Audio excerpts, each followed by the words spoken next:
Machine అంటే ఏంటి? మరి దేవుడు సమస్తము తన యొక్క మహిమ కొరకు చేశాడు. మరి దేవుని పని నా పని అనేటటువంటి విషయాన్ని నేను ఈ యొక్క ఎంపీటీసీ కోర్స్ ద్వారానే నేను తెలుసుకున్నాను.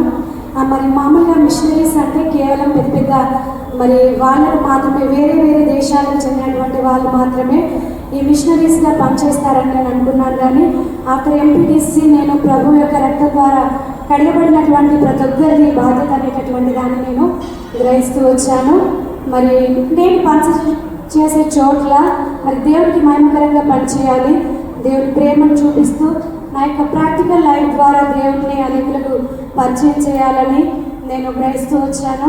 మరి అంత మాత్రమే కాదు, కానీ ఉద్యోగం వేరు సేవ వేరు అనేటటువంటి దాన్ని నేను బిఫోర్ ఎంపీటీసీ అనుకున్నాను. కానీ సేవ ఉద్యోగం ఒకటే అనేటటువంటి దాన్ని నేను ఈ యొక్క ఎంపీటీసీ ద్వారా తెలుసుకున్నాను.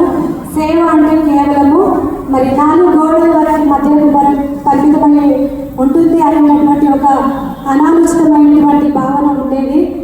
మరి ప్రభు యొక్క మహాకృపను బట్టి మరి దేవుడు మరి ఎంతగానో మరి నాకు కూడా మరి దేవుడి పని ఉన్నది, మరి ఎంతో ప్రార్థన అవసరత ఉన్నదని ఎంపీటీసీ కోర్స్ ద్వారా నేను తెలుసుకున్నాను.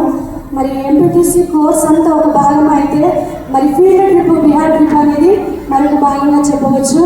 మరి దైవజనుల ద్వారా దేవుడు చేసినటువంటి అద్భుతమైనటువంటి ఆశ్చర్యమైనటువంటి కార్యాలను మరి ఫీల్డ్ ట్రిప్లో దేవుడు చూపిస్తూ వచ్చాడు.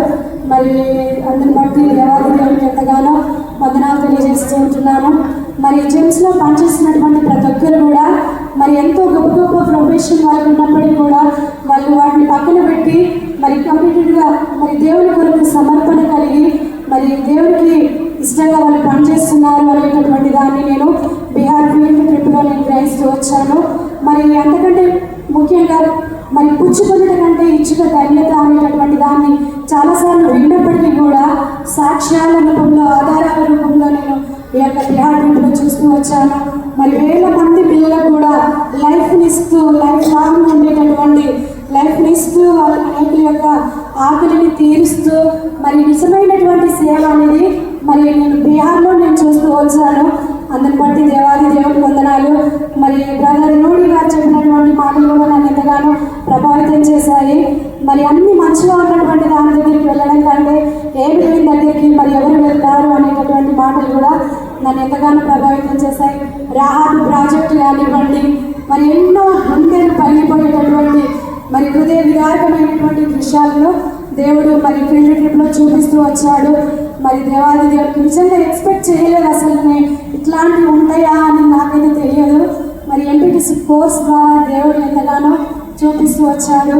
మరి ఎంపీటీసీ ద్వారా నేను నేర్చుకున్నటువంటి విషయాలు మరి నా వరకు మాత్రమే కాదు, కానీ మరి నేను కూడా అనేకులకు తెలియజేయాలి అనేటటువంటి భారాన్ని దేవుడు నా మీద వచ్చాడు. ప్రభు కొరకు మరి నశించిపోయేటటువంటి ఆత్మల కొరకు భారం కలిగి ఒక మరి మంచి ఛాలెంజింగ్తో కూడినటువంటి జీవితాన్ని జీవించాలని తీర్మానించుకున్నాను.